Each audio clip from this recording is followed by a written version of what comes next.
Okay. So the gamification of learning, I thought we could jump off talking about pros and cons. Okay.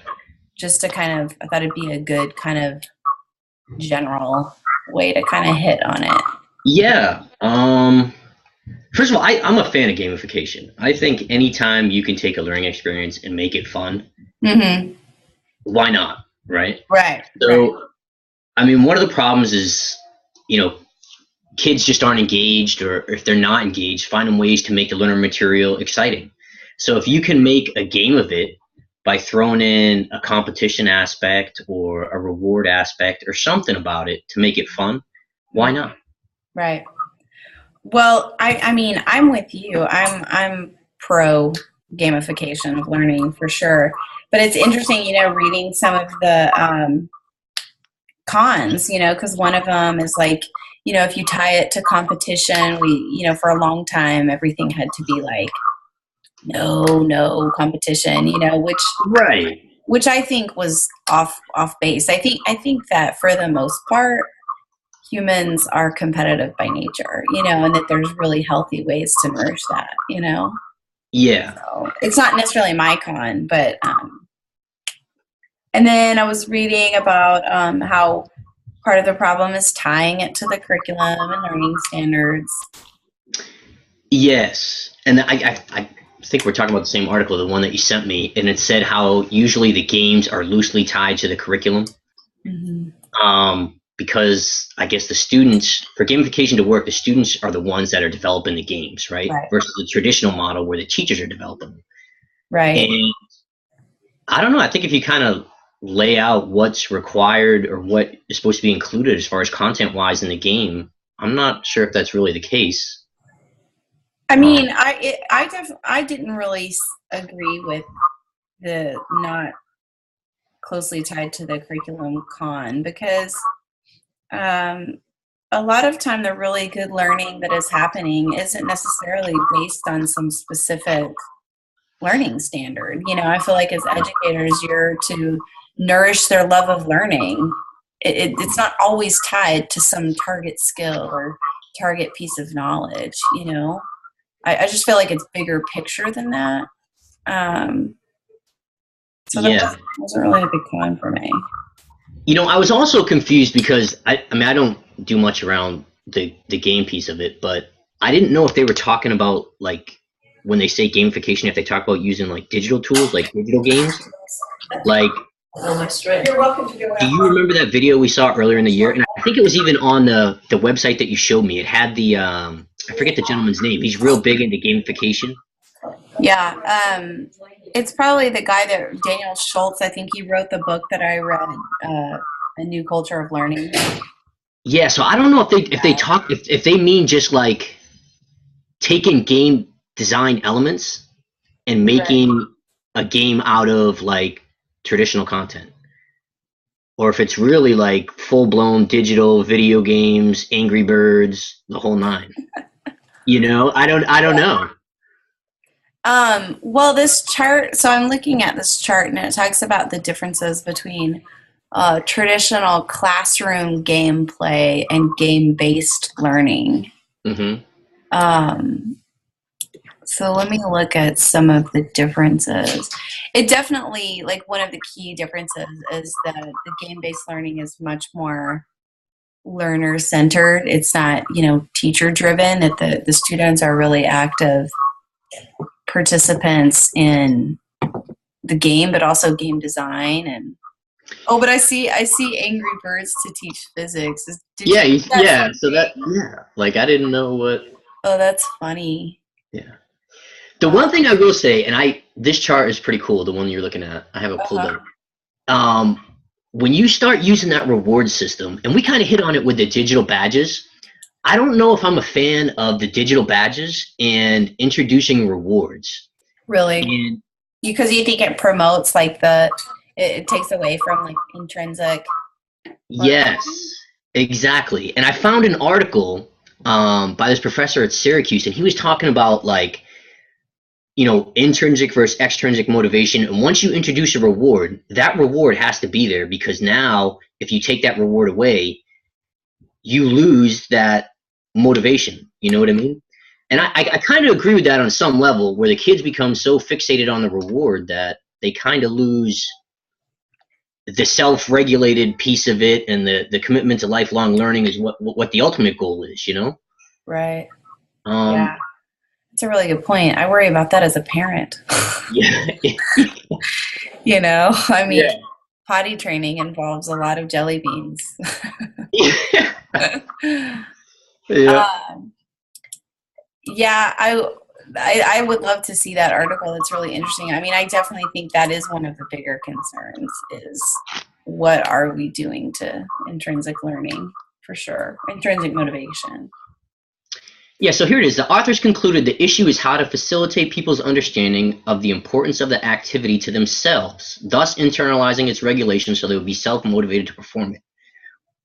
And I think that's kind of the point. They did a meta-analysis, and it's, you know, every case where they introduced the stimulus and then they took it away, it decreased motivation to learn.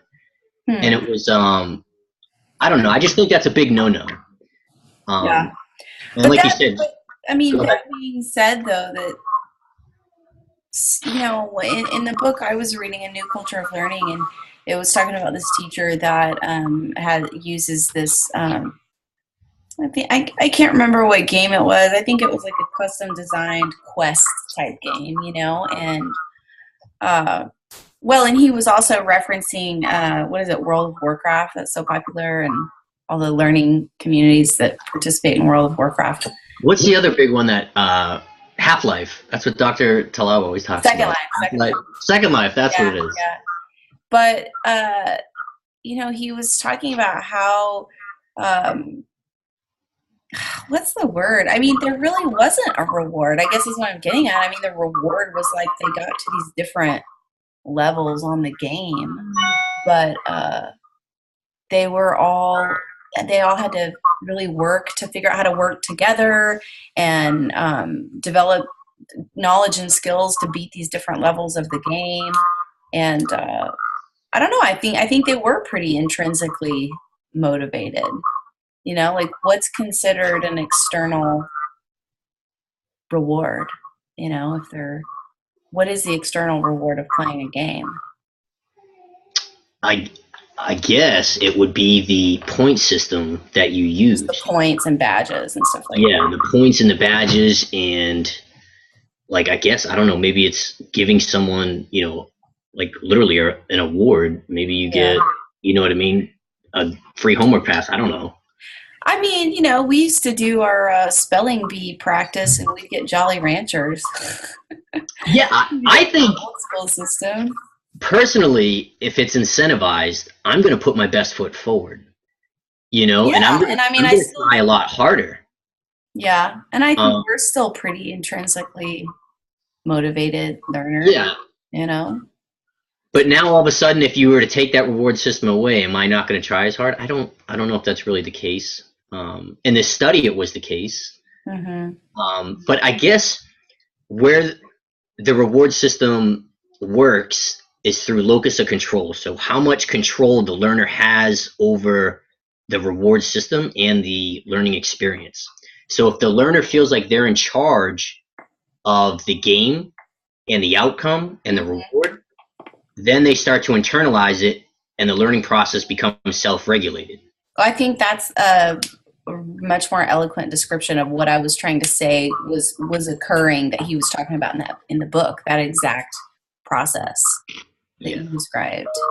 And that kind of makes sense. Yeah, yeah. Did you happen to? I wanted to read about that school that was going to be entirely based on game-based learning. I thought that looked pretty interesting. Oh, I didn't even see that. Yeah, it's called Quest to Learn. Is it on that same website? Yeah, if you from the main link that I sent you, and it says, "Is game-based learning overhyped?" That's not it. pros and cons. Can I send a link over Zoom? I think you can screen share. Oh yeah, I can screen share. Let's see. Share. There it is.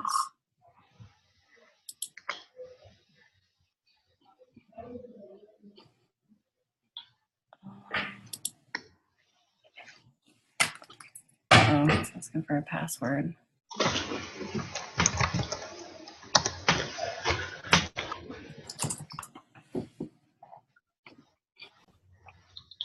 Did that work? Can you see my screen now?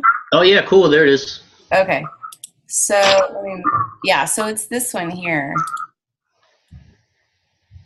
Quest to Learn. Oh, cool.